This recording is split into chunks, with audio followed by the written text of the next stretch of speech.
From Luke chapter 9:51 all the way to the end of Luke, this is a journey Jesus is taking from Galilee to the cross. Now read first from Luke chapter 9:51 to 56. As the time approached for him to be taken up to heaven, Jesus resolutely set out for Jerusalem, and he sent messengers on ahead who went into a Samaritan village to get things ready for him. But the people there did not welcome him because he was heading for Jerusalem. When the disciples James and John saw this, they asked, "Lord, do you want us to call fire down from heaven to destroy them?" But Jesus turned and rebuked them. Then he and his disciples went to another village. To understand this passage, you have to go back 2000 years ago and get a picture of a Jewish society. Jews lived in Judea and in Galilee. Samaritan lived in between, called the Samaritan province. Whenever the Jews had to go from Judea to Galilee, they would not travel through Samaria. They will travel either from the east or from the west coast. Because the Jews and Samaritan had a lifelong enmity. They had absolutely no relationship with one another. And because of that, in the Gospel of John chapter 4, when Jesus was going from Judea or Jerusalem to Galilee, he went through Samaria. And on the way to Samaria, he met a Samaritan woman. He speaks to her in a lengthy discussion, and she begins to realize who Jesus is. And then eventually he stays in her village for 2 more days. So many Samaritans believed in Christ. But yet there was this longing for the Samaritans that God would vindicate them against the Jews, because the Jews are looking down on them. And therefore, instead of Jerusalem, they wanted to build a temple in Mount Gerizim. They wanted Messiah to come there. So they were thinking, maybe if Jesus is the true Messiah, then he will do something in Samaria. He will fulfill our expectations, and we will finally be able to stand up to the Jews who are so proud and arrogant of Jerusalem. So because of that kind of an expectations, now Jesus once again wanted to go through Samaria. It was his last journey. Jesus was ministering 3.5 years, sometime in Judea, sometime in Samaria, sometime in Galilee, sometime in the eastern province. He traveled all across the Judean provinces. But now it was the right time for him to be taken up to heaven. Time has come. These people will not have the Messiah throughout their lifetime. They would not have him at any time they wanted. Time had come for him to be crucified. Time had come for him to die upon that cross. He did not come simply to entertain the people at that time. He had come to die for them. So it was the right time for Jesus to travel from Galilee to Judea and to Jerusalem and to Calvary, where he would be crucified. Because it was the right time for him to go to heaven, to finish his work of salvation, he had to go through Samaria, because he loved the Samaritan as well, because he came for all people, whether Jews or Gentiles or Samaritan or high caste or low caste. It did not matter to God. So because of that, he wanted to go through Samaria. So he sends his disciples ahead and say, Jesus is coming to Samaria. He is going to go to Jerusalem, and he wants to stay in your village.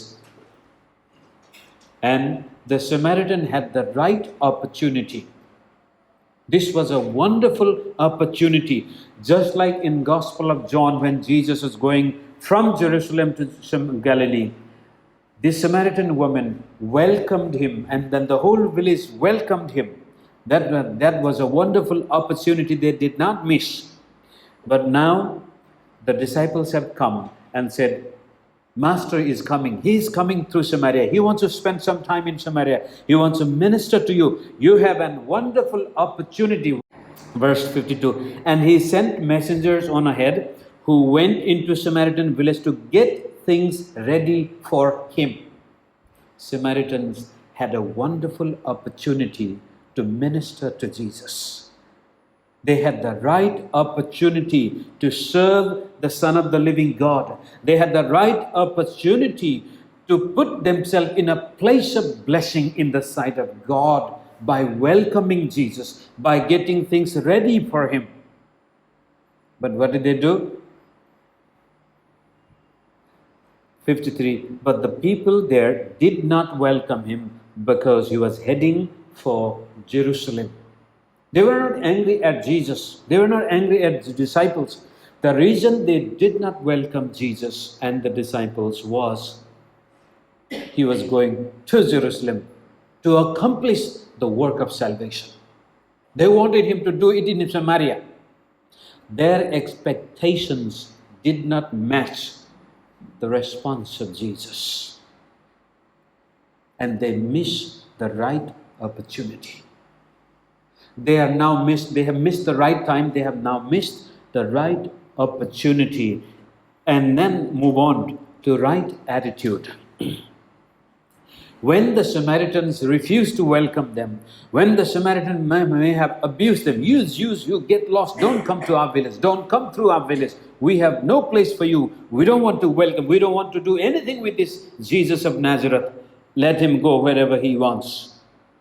When they responded like that, the disciples, James and John, if you read the Gospel of John, the letters of John and the book of Revelation, you see they were the loving disciples. Gospel of John is known as the Gospel of love. It is John who said, God so loved the world. It is John who said, God is love. It is John who said, if you say you love God and hate your brother, you don't know God. So he is a man of love. But at this time, they were still in their sinful, fleshly attitude. And what did they say? James and John? 54. When the disciples, James and John, these are two brothers, saw this, they asked, Lord, do you want us to call fire down from heaven to destroy them? They had seen the miraculous power of Jesus Christ. In fact, Jesus had given them tremendous power. They could call fire from heaven and destroy the Samaritans. They had the possibility because they saw Jesus commanding the storm, and the storm would calm down. He called things out of nothing. So the disciples failed to present the right kind of attitude. What did they say? We want to destroy them. Do you want us to do it? What did Jesus do? 55. But Jesus turned and rebuked them. Twice only in the gospel, Jesus rebukes the disciples. One is when Peter would say, Lord, don't go to the cross. He said to Peter, you are Satan. He rebuked Peter and said, you speak the things of man. And this is here. He rebukes this disciple saying, you don't know what you're saying. You're not supposed to be like this. Instead of receiving, blessed are you, blessed are you, blessed are you, Jesus rebukes the disciples because of their wrong response or wrong attitude towards the actions of the Samaritans. Wrong timing, sometimes wrong attitude, wrong responses will rob us the blessedness that could come from the mouth of God. And then there is a time to move on. 56. Then he and his disciples went to another village. Jesus did not waste his time. Jesus didn't lament. Jesus didn't begin to feel sorry for himself. He said, guys, let's move on. There is a right time to move on. There is a right time to give up certain things. There is right time to break certain relationships. There is a right time to move on in life. So, once again, knowing the right time and having the right attitude brings us in a place of God's blessing. And who knows, today you and I may be going through the right time. How do you know the right time? When you know who Jesus is, why he came, where he is going. The disciples, they should know better that it is the right time for Jesus to go to Jerusalem. He has told them very clearly, I have come to lay my life down so that many would be saved. And Samaritans had heard the gospel, but they missed this opportunity to serve God. In all these reactions, the Samaritans, the disciples' reaction, we see emotions playing deciding role. Samaritans' emotions were not in the right place because they had the wrong expectations. They wanted Jesus to do the work of salvation in Samaria, not in Jerusalem. So, because of that, they allowed their wrong emotions to get on the way where they missed the right timing, they missed the right opportunity. If our emotions are out of control, we will always make mistakes. You can guarantee, when you are not in control of your emotions, you will always miss the timing also, and you will miss the opportunity. When your emotions are out of control, then eventually you will demonstrate an attitude that is not healthy. No one likes to be looked down upon or miss the opportunity, but because we allow our emotions to go out of our control, we end up having a wrong attitude. Out of control emotions will mess up with your timing, opportunity, attitude, and movement in life. The best way to have control over our emotions is to humble ourselves before God. Samaritan could have humbled themselves. Say, Jesus, you are the Lord, you are the Messiah. Yes, we have seen what you have done in our midst. When Jesus was going to Galilee from Jerusalem in John chapter 4, they themselves said, we know you are the Messiah. First we had heard, but now we have seen. You are the Messiah. You are the Savior of the world. But now, instead of humbling before God or before the Messiah, before Christ, and say, Lord, you want to go to Jerusalem? You are free to do. We are simply grateful to provide you certain services. We are happy to serve you in whatever way we can.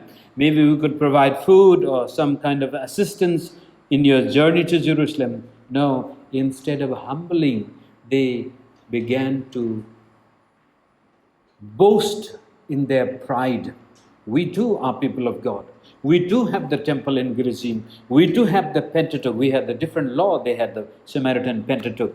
So because of their pride, they were offended by Jesus going to Jerusalem.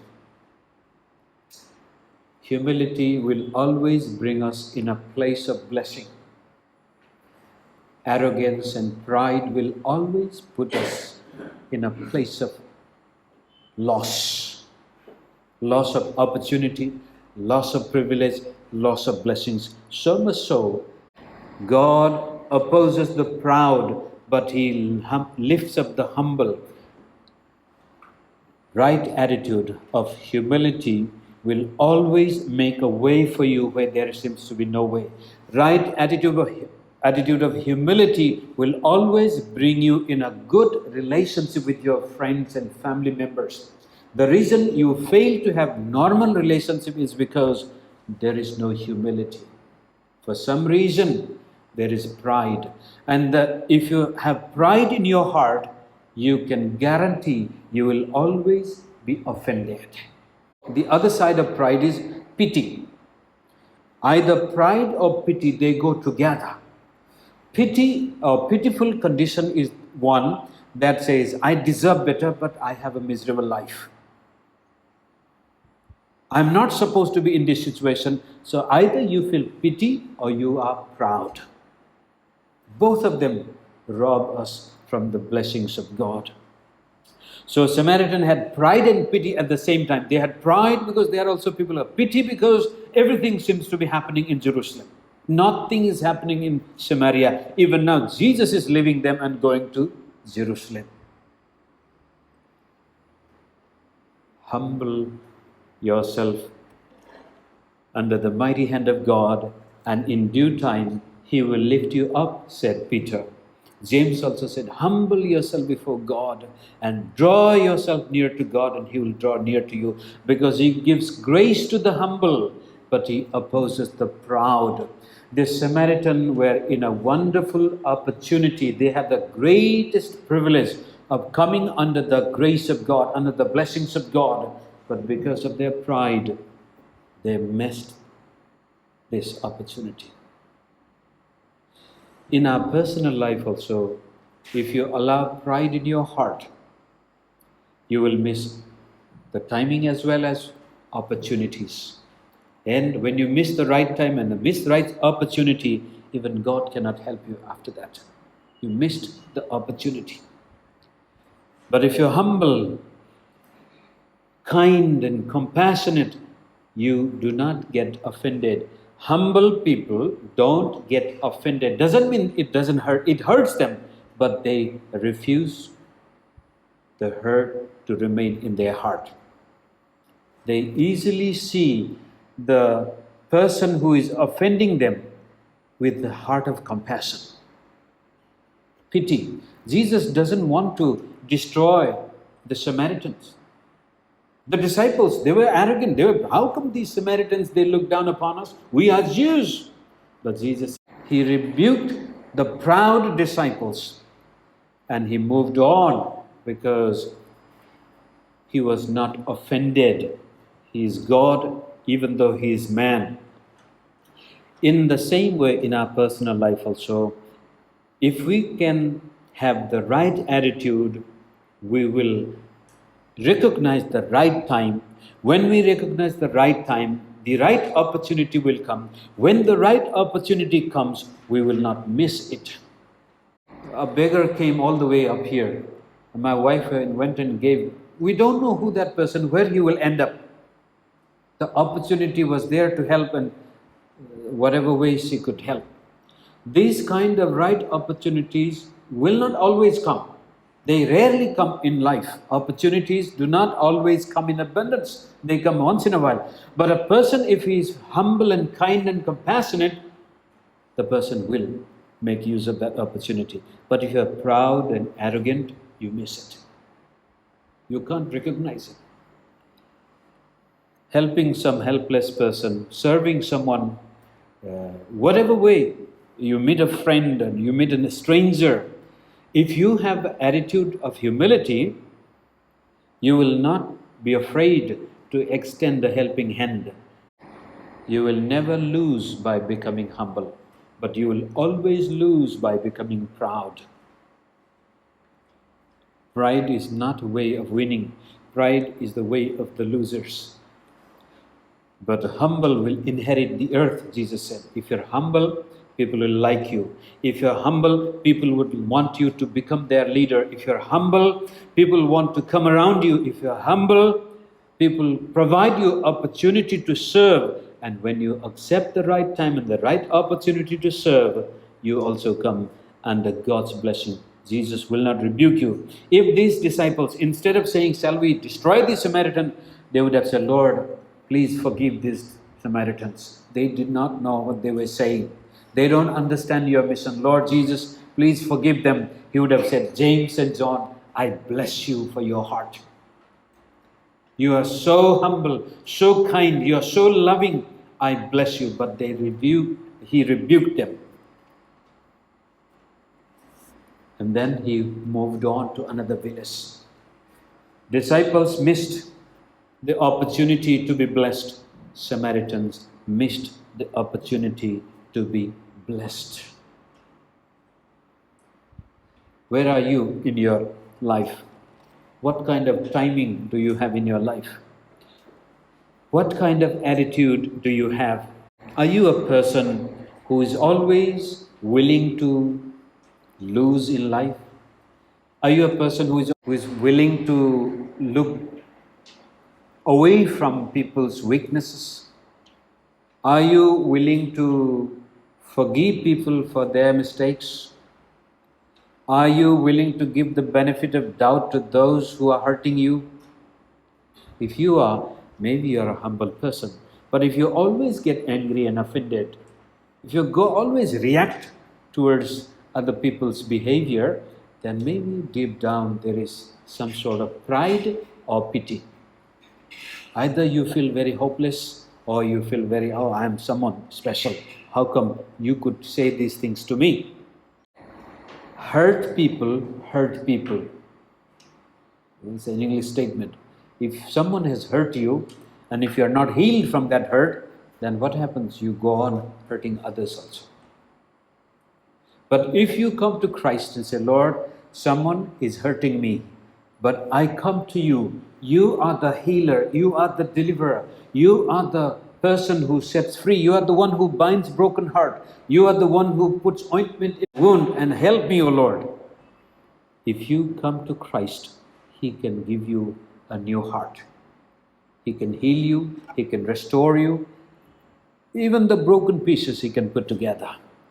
And when you come to Christ and you realize how He was broken on the cross, how He was put into pieces for your sake and my sake, and you put your trust in Him and say, Lord, I want to be a humble person. I want to have a good attitude. I want to be a person who is loving and kind and compassionate. Help me, O Lord. He can do it. And once you're healed by the power of the gospel of Jesus Christ, then you will go on healing others also. You will not hurt others. They may hurt you, but you will not respond. Psychologically and sociologically, it is said that life is 10% action, 90% reaction to the action. 10% happens, something happens, or someone does something to you. Then the 90% is how you react to what has happened. When something happens, someone does something wrong, I'm supposed to get angry, but I choose not to get angry. What happens? One day you do, 2 days you do, and slowly you begin to develop an attitude that is not easily disturbed. And when you continue to wear that attitude in your life, you will one day realize that things begin to fall in right place. Situations come in right time. Opportunity come and you take advantage. You begin to recognize the right time and the right opportunity, and without realizing, you are moving towards the blessings God has for you. So in our life also, when we continue to let go some of our rights and privileges, when we just forget the offenses people do towards us, and rather we follow the path of humility, path of kindness, path of help and service, we will not miss our time. We will not miss our opportunity.